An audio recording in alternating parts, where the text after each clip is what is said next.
હા, આજે આપણે દહીં વડા બનાવવાનો પ્રોગ્રામ કર્યો છે. તો સવારે મેં કીધું દાળ પલાળી દઉં, એટલે મેં 2 દાળ મિક્સ કરીને દાળ પલાળી દીધી ધોઈને. મેં કીધું પાણી નાખીને રાખી દઉં, એટલે શાંત થાય. ત્યાં પીલવાની થઈ જાય તો વાંધો ના આવે. મિક્સરમાં રાતે કાઢી નાખીશ. અત્યારે મેં પલાળી દીધી. સાંજે કર્યો મેં મસાલો પહેલાં તૈયાર. મેં કીધું સૂકો મસાલો દરી લઉં, પછી મેં આડાવડું જે મને પ્લેટફોર્મ ઉપર નડતું હતું એ સાફસૂફ કરીને મૂકી દીધું, એટલે મને જગ્યા થઈ જાય.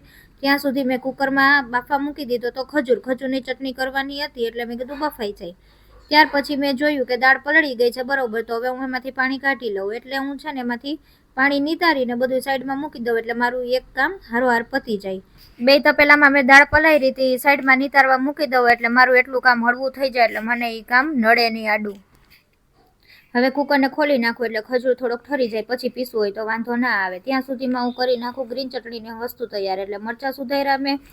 મરચાં સુધારીને પછી મેં કીધું ધાણા ભાજીનો વારો. પહેલાં આદુ મરચાં સુધારી લઉં. મરચાં તો બાપા બહુ તીખા હતા. પછી આદુ સુધાર્યું મેં. આદુના કટકા તૈયાર કરીને પછી ધાણા ભાજીનો વારો લીધો મેં. હવે આવી ગઈ છે મારા હાથમાં ધાણા ભાજી, જે મેં મૂળિયા સાથે જ રાખી હતી. ધોઈને મેં કીધું લાવો હવે ધાણા સુધારી લો, એટલે ડાયરેક્ટ મિક્સરમાં પીસવું હોય તો વાંધો ના આવે. એટલે ધોઈને ધાણા સુધારી લીધા અને એક ડીશ ભરેલી રાખી દીધી બાજુમાં. હવે મેં ખજૂરને પાછું લીધું છે અને ખજૂર બાઉલમાં નાખીને મેં કીધું ચટણી કરી નાખું. એટલે હવે ખજૂરનો વારો. ખજૂરની અંદર મારે મસાલો નાખવાનો હતો, એ જોતા પૂરતો મેં મસાલો બધો નાખી દીધો, અને લીંબુ નાખવાનું હતું તો લીંબુ નાખી દીધું, એટલે વાંધો ના આવે. ખજૂરની મસ્ત ચટણી તૈયાર થઈ જાય. પછી નાખ્યો મેં થોડોક અમથો ગરમ મસાલો, સેજ અમથો, એટલે સરસ લાગે છે. ખજૂરની ચટણી થઈ ગઈ. પછી મેં લીલી ચટણી તૈયાર કરી. લીલી ચટણીમાં તો ફટાફટ થઈ જ જવાની હતી, કારણ કે બધું સુધારેલું રાખ્યું હતું. ખાલી મસાલો જ નાખવા પૂરતો હતો, એટલે મેં જોઈતા પૂરતું નિમક, ખાંડ અને ચટણીને એવું બધું નાખી લીંબુ નાખીને કરી નાખ્યું. પીસવાનું હતું એટલે વાર ના લાગે, ફટાફટ પીસાઈ ગઈ ને લીલી ચટણી પણ મસ્ત રીતે તૈયાર થઈ ગઈ છે. આ ચટણી તૈયાર થઈ જાય પછી મારે વારો હતો દાળનો. દાળ તો પાણી નિતારીને રાખ્યું હતું, એટલે એ ખાલી ક્રશ કરી અને એક તપેલામાં અલગથી લેવાનું હતું. એ બધું મેં તપેલામાં લઈને ઠલવી નાખ્યું.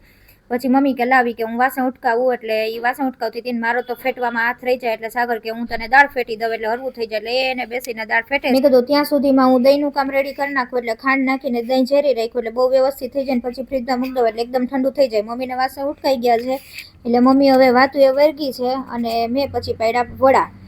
એટલે હું તેલમાં નાખતી ગઈ અને સાગર તેલમાંથી કાઢતા ગયા, એટલે એક કામ હળવું થઈ જાય. એવી રીતનું અમે વડા તો કમ્પ્લીટ કરી નાખ્યા છે. જો હવે વારો આવ્યો એનો તેલમાંથી વડા કાઢવાનો. આપણું કામ પૂરું થઈ ગયું વડા પાડવાનું.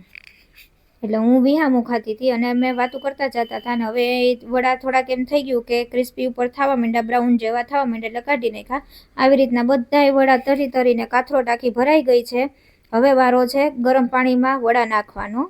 ગરમ પાણી એટલે સેજ હેતપ છે, બહુ જાજુ નથી. એમાં મસાલો નાખીને મેં વડા નાખી દીધા અને 10 મિનિટ માટે મેં કીધું રાખી દઉં. પણ એક બાઉલમાં તો હમાય એમ નહોતા, એટલે મોટું એક તપેલું બીજું રાખવું પડ્યું ને એની અંદર નિમક અને હિંગ નાખી ને સેજ અમથું હેતપ પાણીની અંદર પાછા બીજા વડા પલાળી દીધા, એટલે એ કમ્પ્લીટ થઈ ગયા. પણ 10 મિનિટ પછી હું વડા કાઢતી હતી તો વળી પાછું છે ને સાગરને દઈ આવી કે તું કે એકલે કેદી કરી લઈશ, એટલે એ આવ્યા પાછા વડા કઢાવા. એટલે 5 મિનિટમાં વડા પતી ગયા, બધાય કાઢી લીધા પાણીમાંથી અને એકદમ સરસ રીતે થઈ ગયું. પણ મારે તો વડા ફટાફટ પૂરા થઈ ગયા હતા. થોડાક જ હતા ઓમાને તપેલામાં વધારે હતા, એટલે એમાંથી મારે થોડાક લઈ ને પાછા કાઢવા પડ્યા. એટલે થોડુંક એનું કામ મેં હળવું કરાવ્યું. મમ્મી બાજુમાં ઊભી વાતો કરતી હતી. પછી મેં નાનકડી ઢીંગલી માટે વડાની નાની એવી ડીશ તૈયાર કરી દીધી. એટલે મેં કીધું પહેલાં છે ને આપણે ગોળણીનું ભોજન તૈયાર કરી દઈએ, પછી આપણે નિરાંતે જમીએ દહીં વડા.